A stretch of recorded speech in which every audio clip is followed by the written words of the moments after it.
കേരള മഹല്ല് കോൺഫെഡറേഷൻ്റെ പത്രസമ്മേളനമാണ് വിളിച്ചിട്ടുള്ളത്. പത്രസമ്മേളനത്തിൽ സംബന്ധിക്കുന്നത് മഹല്ല് കൂട്ടായ്മ രക്ഷാധികാരി VH അലിയാർ കാസിമി, മഹല്ല് കൂട്ടായ്മ ചെയർമാൻ മുഹമ്മദ് വെട്ടത്ത്, മഹല്ല് കൂട്ടായ്മ സെക്രട്ടറി PA നാദിർ ഷാ, കൊടികുത്തുമല ജമാഅത്ത് സെക്രട്ടറി, മറ്റൊരു സെക്രട്ടറി ജബ്ബാർ പുന്നക്കാടൻ, തോട്ടത്തുംപടി മുസ്ലിം ജമാഅത്ത് സെക്രട്ടറി കൂടിയാണ്, മറ്റൊരു സെക്രട്ടറി ആയിട്ടുള്ള KB കാസിം, പറവൂർ പട്ടാള മുസ്ലിം ജമാഅത്ത് പ്രസിഡന്റ്, അതേപോലെ തന്നെ പാറപ്പുറം മുസ്ലിം ജമാഅത്ത് പ്രസിഡന്റ് കുഞ്ഞു മുഹമ്മദ്, KU മുഹമ്മദ്. ഇന്നത്തെ ഈ പത്രസമ്മേളനത്തിൻ്റെ വിഷയം കഴിഞ്ഞ ദിവസം BJPയുടെ സംസ്ഥാന വൈസ് പ്രസിഡന്റ് ഷോൺ ജോർജ് ബഹുമാനപ്പെട്ട കേരള ഹൈക്കോടതിയിൽ കൊടുത്ത വഖഫ് ബോർഡിലേക്ക് 2 അമുസ്ലിം പ്രതിനിധികളെ ഉൾപ്പെടുത്തുന്നതുമായി ബന്ധപ്പെട്ടുകൊണ്ടുള്ള ഹർജിയിൽ കേരള ഗവൺമെൻറ് എടുക്കപ്പെട്ട നിലപാടുമായി ബന്ധപ്പെട്ട് കേരള മുസ്ലിം സമൂഹത്തിൻ്റെയും മഹല്ല് കൂട്ടായ്മയുടെയും പ്രതികരണം അറിയിക്കുന്നതിന് വേണ്ടിയാണ്. കേരള BJPയുടെ നേതാവും പൊതുവെ സാമൂഹിക പ്രശ്നങ്ങളിൽ തികച്ചും അപകടകരമായി ഇടപെടുന്ന PC ജോർജ് പുത്രനുമായ ഷോൺ ജോർജ് നൽകിയ ഒരു പരാതി, ആ പരാതി കേരള ഹൈക്കോടതിയിൽ അത് ഉന്നയിക്കുന്നത് 2 അമുസ്ലിം പ്രതിനിധികളെ വഖഫ് ബോർഡിൽ ഉൾപ്പെടുത്തണമെന്നാണ്. അതിൽ കേരള സർക്കാർ അതിനനുകൂലമായി നിലപാട് സ്വീകരിച്ചു എന്നുള്ളത് അമ്പരപ്പിക്കുന്നതും അങ്ങേയറ്റം ആശങ്കാജനകവുമാണ് എന്ന് പറയാനാണ് ഞങ്ങൾ ഉദ്ദേശിക്കുന്നത്.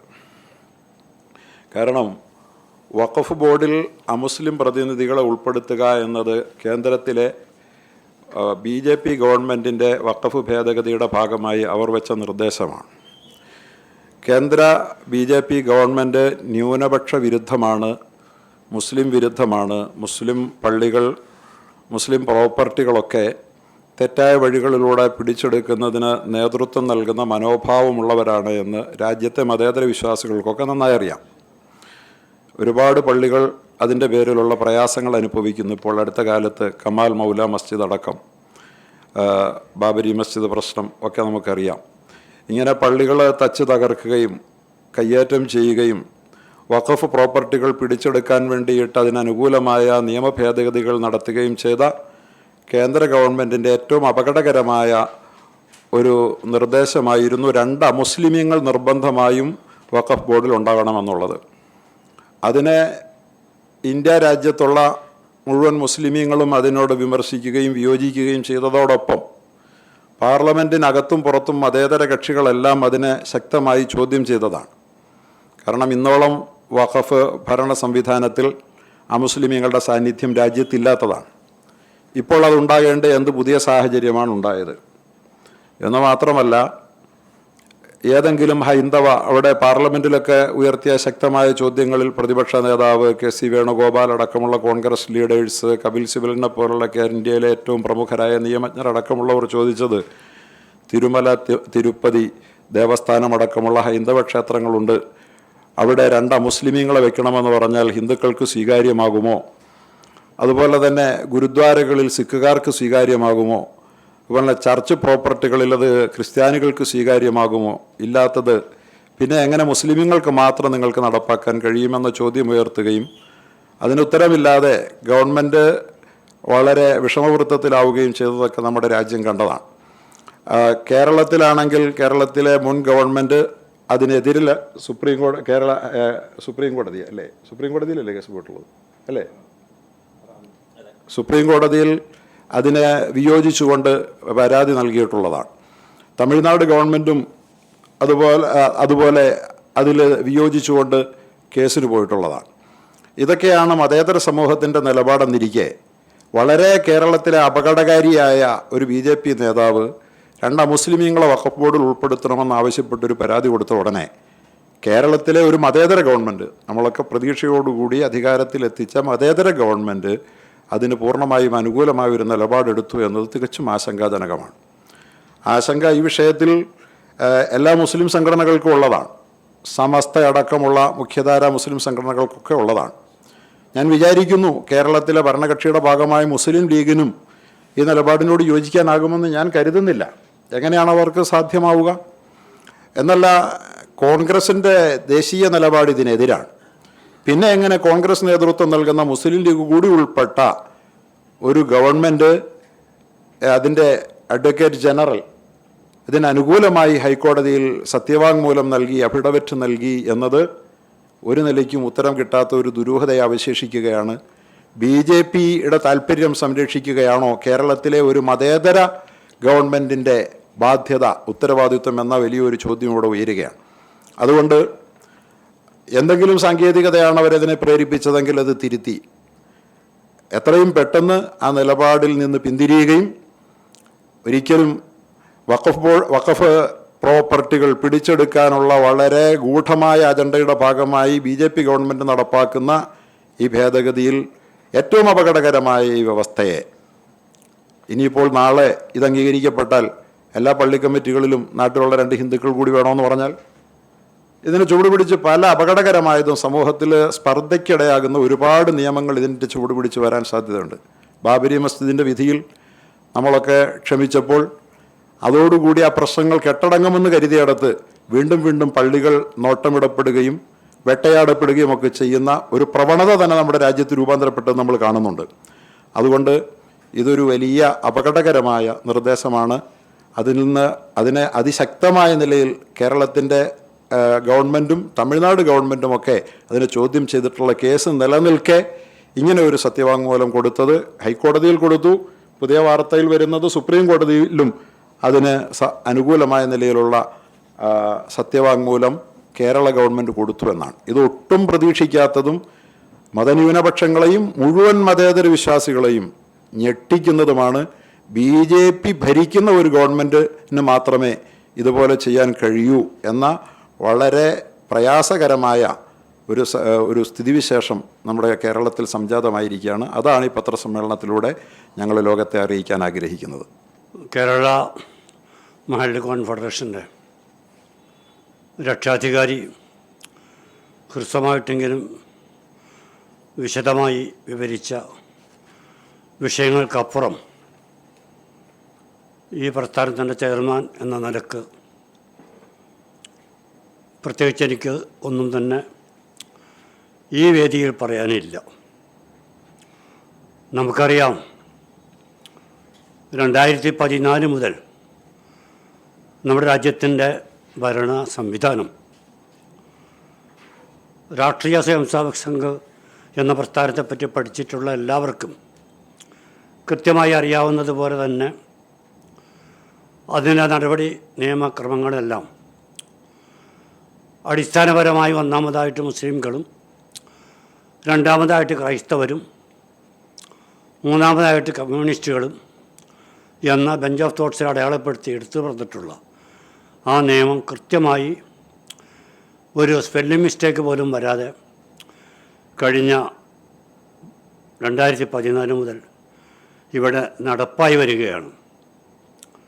ഇന്ത്യൻ ജനാധിപത്യ സംവിധാനത്തിലും മതേതര സിദ്ധാന്തങ്ങളിലെല്ലാം ഉറച്ചു നിൽക്കുന്ന ഇന്ത്യൻ ജനത മുഴുവൻ തന്നെ സഹനത്തിൻ്റെ മാർഗത്തിൽ കൂടി ഇതിനെ നിയമപരമായി പ്രതികരിച്ചുവെങ്കിലും രക്ഷാധികാരി ഉസ്താദ് സൂചിപ്പിച്ചതുപോലെ ബാബരി മസ്ജിദിൻ്റെ പതനത്തിൽ എന്താണ് സംഭവിച്ചത്, അതിൻ്റെ തുടർച്ച പ്രക്രിയ ഇന്നും നടക്കുകയാണ്. അതിൻ്റെ ഭാഗം തന്നെയാണ് കഴിഞ്ഞ വർഷം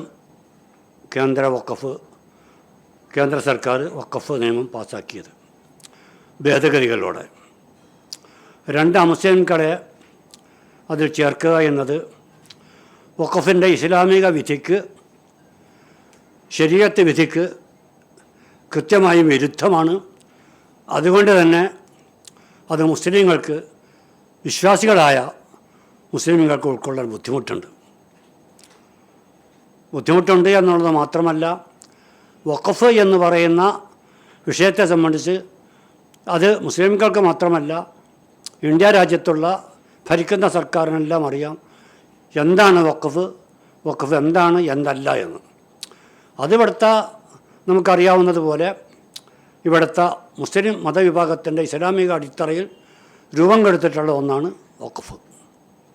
അതിന് 2 അമുസ്ലിം പ്രതിനിധികളെ ചേർക്കുക എന്നിടത്ത് തന്നെ പ്രശ്നത്തിന് തുടക്കം കുറിച്ചിട്ടുണ്ട്.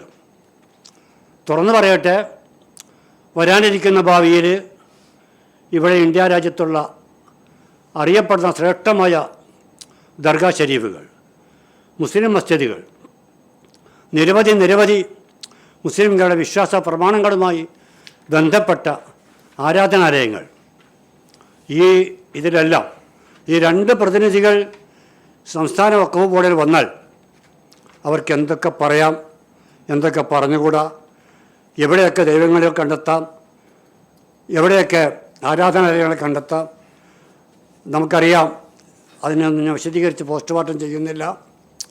ആ നിലയ്ക്ക് ഈ 2 പ്രതിനിധികളെന്ന് പറയുമ്പോൾ സ്വാഭാവികമായിട്ടും വരാൻ പോകുന്നതും എങ്ങനെയായിരിക്കുമെന്നറിയാം. പക്ഷെ മതപരമായി ഒരു നിലക്കും ഇസ്ലാമികമായി ഞങ്ങൾക്ക് അംഗീകരിക്കാൻ കഴിയില്ല എന്ന വിഷയം തറപ്പിച്ച് പറയുവാൻ ആഗ്രഹിക്കുകയാണ്. ഒപ്പം തന്നെ ഈ വിഷയവുമായി കേരള സർക്കാരും അതിൻ്റേതായ രീതിയിൽ അത് കൈകാര്യം ചെയ്യേണ്ടതുണ്ട്.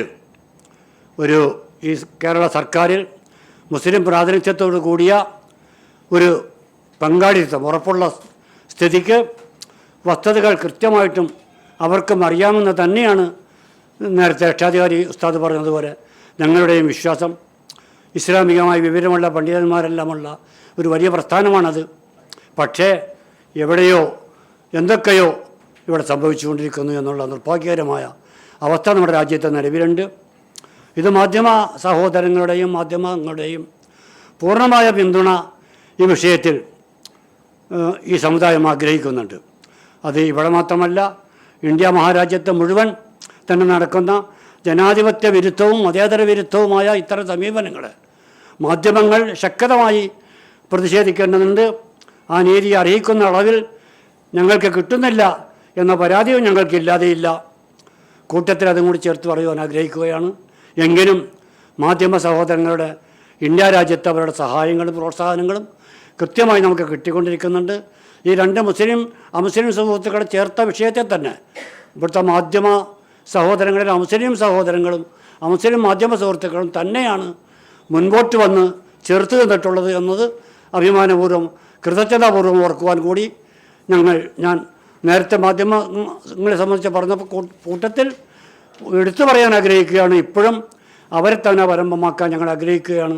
നമ്മുടെ രാജ്യത്തിൻ്റെ ചരിത്രത്തെ തിരുത്താനും മറിക്കാനും മാറ്റിമറിക്കാനും കഴിയുന്ന മാർഗവും മാധ്യമങ്ങൾ തന്നെയാണ് എന്നുള്ള ഉറച്ച വിശ്വാസം ഇപ്പോഴുമുണ്ട്. അതുകൊണ്ട് നിങ്ങളുടെ കരുത്തിൽ വിശ്വാസം ഉറപ്പിച്ചുകൊണ്ട് നേരത്തെ സൂചിപ്പിക്കപ്പെട്ട വിഷയത്തിൽ ഞങ്ങൾ നീതി പ്രതീക്ഷിക്കുകയാണ്. അതുകൊണ്ട് അഖിലേന്ത്യാ തലത്തിൽ തന്നെ ഈ വഖഫ് ആക്റ്റിൽ 2 അമുസ്ലിങ്ങളെ ചേർക്കുക എന്നത് റദ്ദ് ചെയ്യുക തന്നെ വേണം.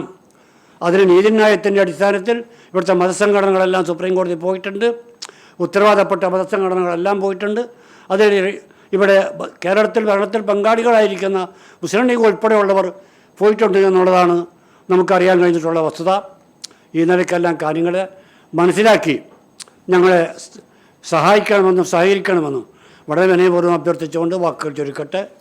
2 അമുസ്ലിമീങ്ങളെ ചേർക്കുക എന്നതിനോടുള്ള പ്രതിഷേധത്തിനപ്പുറം അമുസ്ലിമീങ്ങളാരും വഖഫിൽ ഞങ്ങളെയും കൂടി ഉൾപ്പെടുത്തണമെന്ന് ഇതുവരെ ഡിമാൻഡ് ചെയ്തിട്ടില്ല എന്നുള്ളതാണ് സത്യം. ഇവിടുത്തെ ഒരു ഹിന്ദുവിനും വഖഫിൻ്റെ ഭരണ സംവിധാനത്തിൽ ഞങ്ങളും ഭാഗമാകണമെന്നൊരു താല്പര്യമില്ല. രാജ്യത്തെ മഹാഭൂരിപക്ഷം ഹിന്ദുക്കൾ ഇവിടെ മതേതര മനോഭാവമാണെന്നും പ്രദർശിപ്പിച്ചിട്ടുള്ളത്. ജനങ്ങളെ വർഗീയമായി ചേരിതിരിക്കാൻ ശ്രമിക്കുന്ന ഗവൺമെൻറ്റിന് ഇക്കാലം അത്രയും നടന്ന തെരഞ്ഞെടുപ്പുകളിലൊക്കെ 100 പേർ വോട്ട് ചെയ്യുമ്പോൾ 35-36 പേരെ വോട്ട് ചെയ്തിട്ടുള്ളൂ. അപ്പോൾ അതുകൊണ്ട് ഇത് ഹിന്ദു സമൂഹത്തിൻ്റെ ആഗ്രഹമല്ല, അല്ലെങ്കിൽ ഏതെങ്കിലും മുസ്ലിമേതര വിഭാഗത്തിൻ്റെ ആവശ്യമല്ല. മുസ്ലിം സമൂഹത്തെ ദുർബലപ്പെടുത്താൻ മാത്രം ഉദ്ദേശിച്ചുകൊണ്ട് വർഗീയമായി ജനങ്ങളെ ചേരിതിരിക്കാൻ ശ്രമിക്കുന്ന കേന്ദ്ര ഗവൺമെൻറ്റിൻ്റെ ഒരു അജണ്ടയ്ക്ക് നമ്മൾ പിന്തുണ നൽകാൻ പാടില്ല എന്നത് മാത്രമാണ് ഞങ്ങളിവിടെ പറയാൻ ആഗ്രഹിക്കുന്നത്. ഞങ്ങളുടെ പള്ളികളിലേക്ക്, വഖഫ് പ്രോപ്പർട്ടികളിലേക്ക്, വഖഫിൻ്റെ ബോർഡിലേക്ക് ഞങ്ങൾ ആഗ്രഹിക്കാതെ പുറത്തുനിന്ന് 2 ആളുകളെ നിർബന്ധപൂർവ്വം ഗവൺമെൻറ് താല്പര്യത്തിന് വേണ്ടി തിരികെ കയറ്റി വെച്ചാൽ ആ വരുന്ന ആളെ സന്തോഷത്തോടുകൂടി അക്സെപ്റ്റ് ചെയ്യാൻ ആ ബോഡികൾക്ക് കഴിയില്ലല്ലോ. അപ്പോൾ അവിടെ തന്നെ ആരംഭിക്കുകയാണ് ഈ ആ സംഘത്തിൻ്റെ ആ ബോഡിയിൽ തന്നെ പരസ്പര വിശ്വാസമില്ലാത്ത ആളുകൾ ഒരുമിച്ചിരിക്കുന്നതിനിടയാവുകയാണ്. ഇങ്ങനത്തെ എന്ത് സാഹചര്യമാണ് ഈ രാജ്യത്ത് ഐക്യം ആഗ്രഹിക്കുന്നവർ സൃഷ്ടിക്കാൻ ശ്രമിക്കുക? ഒരിക്കലും അതുണ്ടാവില്ല. അപ്പോൾ അനൈക്യവും ശൈഥില്യവും സൃഷ്ടിച്ച് ജനങ്ങളെ ചേരിതിരിക്കാൻ ശ്രമിക്കുന്ന സ്ഥിരം പ്രവണതയുള്ള കേന്ദ്ര ഗവൺമെൻറ്റിൻ്റെ ക്രൂരവും നിക്ഷിപ്തവുമായ ഒരു അജണ്ടയെ ഒരിക്കലും മതേതര ഗവൺമെൻറ്റുകൾ പിന്തുണയ്ക്കരുത് എന്നാണ് ഞങ്ങൾ പറയുന്നത്. അതുകൊണ്ട് ഗവൺമെൻറ്റിൻ്റെ നിലപാട് പുറത്തു വന്ന സ്ഥിതിക്ക് ഒന്നല്ല, ഹൈക്കോടതിയിലും സുപ്രീം കോടതിയിലും അഫിഡവിറ്റ് അവർ നൽകിക്കഴിഞ്ഞു എന്നത് വെളിയിൽ വന്ന സാഹചര്യത്തിൽ സർക്കാർ നിലപാടിൽ പ്രതിഷേധിച്ച് ജൂലൈ 24 വെള്ളിയാഴ്ച ജുമാ നമസ്കാരത്തിന് ശേഷം സംസ്ഥാനത്തെ മുഴുവൻ മഹല്ലുകളിലും പ്രതിഷേധ സംഗമങ്ങൾ സംഘടിപ്പിക്കണം എന്നാണ് കേരള മഹല്ല് കൂട്ടായ്മ ആഹ്വാനം ചെയ്യുന്നത്. അതുകൊണ്ട് അതിന് ആവശ്യമായ ജനങ്ങളിൽ എത്തിച്ച് തികച്ചും നീതിയുക്തമായ ഞങ്ങളുടെ ആവശ്യത്തിന് ബഹുമാന്യരായ മാധ്യമപ്രവർത്തകരുടെ തികഞ്ഞ പിന്തുണയും സഹകരണവും ഉണ്ടാകണം എന്ന് ഞങ്ങൾ അഭ്യർത്ഥിക്കുകയാണ്. അല്ല, കോടതിയിൽ തമിഴ്നാടിൻ്റെ കേസ് നിലനിൽക്കുകയാണ്. തമിഴ്നാട് അതിന് കൊടുത്ത മറുപടി, കോടതിയുടെ തീർപ്പ് വരുന്ന മുറയ്ക്ക് പാർലമെൻ്റ് ഒരു നിയമം പാസ്സാക്കിയെങ്കിൽ നമ്മുടെ പ്രതിഷേധം അറിയിക്കുക എന്നത് മതേതര സമൂഹത്തിൻ്റെ ബാധ്യതയാണല്ലോ, മതേതര ഗവൺമെൻറ്റുകളുടെയും. ആ ഉത്തരവാദിത്വം ഗവൺമെൻറ്റുകൾ നിർവഹിക്കണമെന്നാണ്. അവസാനം സുപ്രീം കോടതിയുടെ അന്തിമ തീർപ്പ് വന്നാൽ ഗത്യന്തരമില്ലാതെ നമ്മൾ അംഗീകരിക്കേണ്ടി വന്നേക്കാം. ബാബരി മസ്ജിദിൻ്റെ വിധിയും മനസ്സില്ലാ മനസ്സോടെയാണെങ്കിലും അംഗീകരിച്ചല്ലോ. അംഗീകരിക്കല്ലാതെ അതിനാരും പ്രക്ഷോഭത്തിനിറങ്ങി ഒന്നും ചെയ്തില്ല. അവസാന വാക്കാണ് സുപ്രീം കോടതി അംഗീകരിക്കേണ്ടി വരും.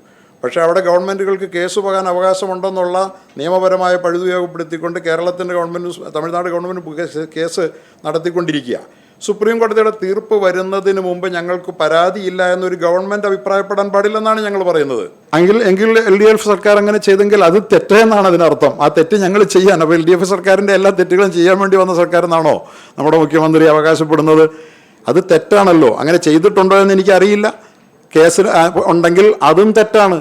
പിണറായി സർക്കാർ അത് ചെയ്തെങ്കിൽ അങ്ങനെയല്ല ചെയ്യേണ്ടത്. തമിഴ്നാട് സർക്കാർ ചെയ്തതാണ് യഥാർത്ഥത്തിൽ മതേതരമായ സമീപനം. ആ തെറ്റ് തിരുത്തുകയല്ലേ. ചില തെറ്റുകൾ പിണറായി സർക്കാർ വരുത്തി എന്ന് അഭിപ്രായപ്പെട്ടുകൊണ്ട് തന്നെയാണല്ലോ പുതിയ ഗവൺമെൻറ് അധികാരത്തിൽ വന്നത്. അതിന് പിന്തുണയാണല്ലോ മതേതര സമൂഹവും ന്യൂനപക്ഷങ്ങളും അവർക്ക് നൽകിയത്. അതേ തെറ്റ് ആവർത്തിക്കാനാണോ പിണറായി നമ്മുടെ പുതിയ മുഖ്യമന്ത്രി തയ്യാറാകുന്നത് എന്ന ചോദ്യം അദ്ദേഹത്തിന് നേരെയുണ്ട്. തിരുത്തുകയാണ് വേണ്ടത്. ഇതിൻ്റെ പിന്നിലുള്ള ഇൻറ്റൻഷൻ, അതിൻ്റെ പിന്നിലുള്ള നിക്ഷിപ്ത താല്പര്യങ്ങൾ പ്രകടമാണ്. ഹിന്ദുക്കളല്ല ഈ ആവശ്യം ഉന്നയിക്കുന്നത്. ഹിന്ദുക്കളെയും തമ്മിലും മറ്റു ജനവിഭാഗങ്ങളെയും തമ്മിലടിപ്പിക്കുക അജണ്ടാക്കിയ ഒരു ഗവൺമെൻറ്റാണ് ഈ ഭേദഗതികൾ കൊണ്ടുവരുന്നത്.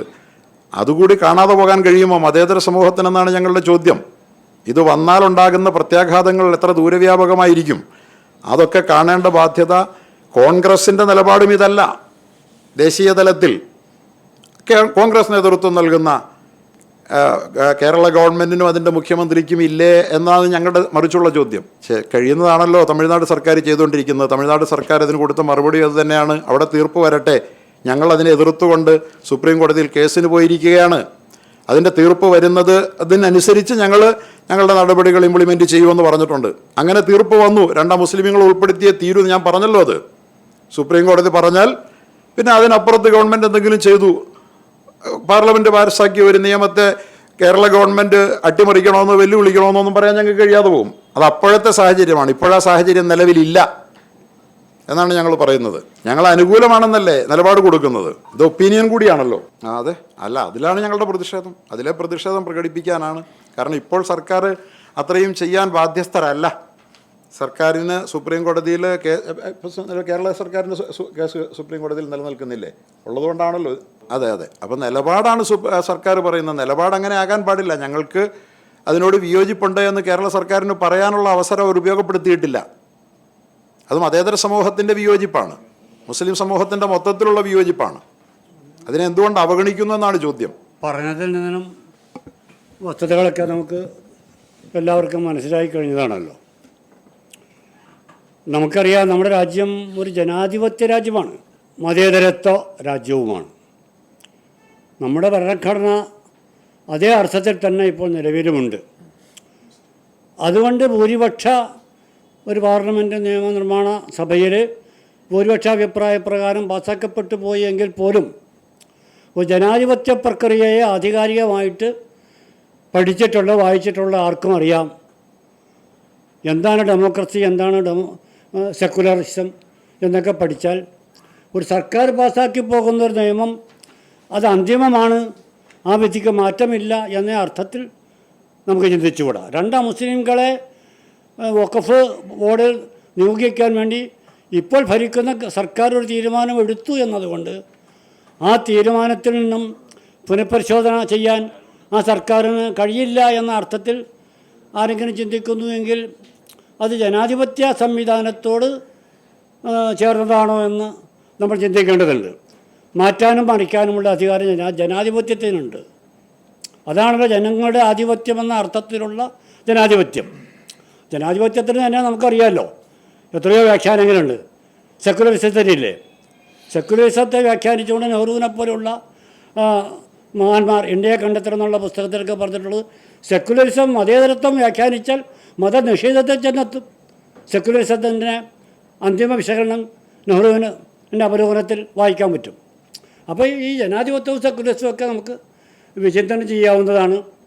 അത് ഗവേഷണാത്മകമാണ്. അത് അങ്ങനെയാണ്. അല്ലെങ്കിൽ പിന്നെ 2014 മുതൽ ഈ RSSൻ്റെ ആധിപത്യം ജനാധിപത്യ രാജ്യമായിരിക്കുന്ന ഇന്ത്യയിൽ ഇത്രയും ശക്തമായ നിലയിൽ ഇന്ത്യയിലെ ഏറ്റവും വലിയ ന്യൂനപക്ഷമായിരിക്കുന്ന ഒരു സമൂഹത്തെ ഇത്രയും ക്രൂരമായി വേട്ടയാടത്തക്ക നിലയിൽ വരണമെങ്കിൽ സ്വാഭാവികമായിട്ടും അതിന് പിന്നിലുള്ള രക്ഷാധികാരി പറഞ്ഞുള്ള അജണ്ടകളൊക്കെ ഉണ്ടാകണം. അങ്ങനെ ഉറച്ചു വിശ്വസിക്കുന്നവരാണ് ഞങ്ങളൊക്കെ. പക്ഷേ ഈ പറഞ്ഞതുപോലെ ഒടുവിൽ ആത്യന്തികമായി വന്നു കഴിഞ്ഞാൽ അതല്ലാതെ മാർഗമില്ല. വിധി എന്തും സ്വീകരിക്കലല്ലാതെ നിവൃത്തിയില്ലല്ലോ. ഇതുവരെ വന്നതും അങ്ങനെ തന്നെയാണ്. ഇത്രമാത്രമാണ് ഞങ്ങൾക്ക് പറയുവാനുള്ളത്. നിങ്ങളുടെ എല്ലാവരുടെയും നിറഞ്ഞ സഹകരണവും മാധ്യമങ്ങളുടെ സഹകരണവും മുമ്പ് ഞങ്ങൾക്ക് ഉണ്ടായിട്ടുള്ളതുപോലെ ഇനിയും ഉണ്ടാകണമെന്നുള്ള അഭ്യർത്ഥന മാത്രമാണ് അവസാനമായി ഞങ്ങൾക്ക് പറയുവാനുള്ളത്. മുനമ്പം ഭൂമി രജിസ്റ്റർ ചെയ്യപ്പെട്ടതുമായി ബന്ധപ്പെട്ടുകൊണ്ട് വഖഫ് ബോർഡും കേരള മുഖ്യമന്ത്രിയുമായി ബന്ധപ്പെട്ടുകൊണ്ടുണ്ടായിട്ടുള്ള അഭിപ്രായ വ്യത്യാസം, അത്തരത്തിലുള്ള വിഷയങ്ങൾ മുൻനിർത്തിക്കൊണ്ട്, അതേപോലെ തന്നെ കഴിഞ്ഞ ഗവൺമെൻറ് നിയോഗിച്ച വഖഫ് ബോർഡാണ് നിലവിലുള്ളത് എന്നുള്ളതുകൊണ്ട് ആ വഖഫ് ബോർഡിനെ മറികടക്കുന്നതിന് വേണ്ടിയൊക്കെയുള്ള നടത്തപ്പെടുന്ന ശ്രമം ഇപ്പോൾ സംഭവിച്ചിട്ടുള്ളത് ആ വഖഫ് ബോർഡും കേരള ഗവൺമെൻറ്റൊക്കെ തമ്മിലുള്ള അഭിപ്രായ വ്യത്യാസങ്ങൾ ഇപ്പോൾ മുസ്ലിം സമുദായത്തിൻ്റെ വഖഫ് ഭൂമിയെയും, അതേപോലെ തന്നെ കേരള ഗവൺമെൻറ്റും തമിഴ്നാട് ഗവൺമെൻറ്റും മുസ്ലിം ലീഗും ഇന്ത്യൻ നാഷണൽ കോൺഗ്രസും ഒക്കെ ബഹുമാനപ്പെട്ട സുപ്രീം കോടതിയെ സമീപിച്ചുകൊണ്ട് കേന്ദ്ര ഗവൺമെൻറ് പുറപ്പെടുവിച്ചിട്ടുള്ള വഖഫ് ഭേദഗതി നിയമത്തിലെ ഈ 2 മുസ്ലിങ്ങളെ ഉൾപ്പെടുത്തണമെന്നുള്ള ഉൾപ്പെടെയുള്ള കാര്യങ്ങളിൽ എതിരഭിപ്രായം പ്രകടിപ്പിച്ചിട്ടുള്ള സാഹചര്യം, ആ കേസ് സുപ്രീം കോടതിയിൽ നിലനിൽക്കുമ്പോൾ ഇപ്പോൾ ഇതുമായി ബന്ധപ്പെട്ടുകൊണ്ട് കേരള ഹൈക്കോടതിയിൽ കൊടുത്തിട്ടുള്ള അഫിഡവിറ്റ്, അതുമായി ബന്ധപ്പെട്ടുകൊണ്ട് കേരള വഖഫ് ബോർഡ് സുപ്രീം കോടതിയിൽ സമീപിക്കുകയും ഇന്നലെ കേരള ഗവൺമെൻറ്റിൻ്റെ അഭിഭാഷകൻ സുപ്രീം കോടതിയിൽ വീണ്ടും ആവർത്തിച്ച് പറയുന്നു 2 മുസ്ലിം പ്രതിനിധികളെ ഉൾപ്പെടുത്താൻ ഞങ്ങൾ തയ്യാറാണ്. ഇന്ന് ബഹുമാനപ്പെട്ട ഹൈക്കോടതിയിൽ കേസ് വീണ്ടും പരിഗണിക്കുമ്പോഴും ചാനലുകളിൽ വാർത്ത കാണുന്നു, വീണ്ടും സംസ്ഥാന ഗവൺമെൻറ്റിൻ്റെ ഇവിടുത്തെ ന്യൂനപക്ഷ വിഭാഗങ്ങൾക്ക് വേണ്ടിയും നിലകൊള്ളേണ്ട ഒരു ഗവൺമെൻറ്റാണല്ലോ.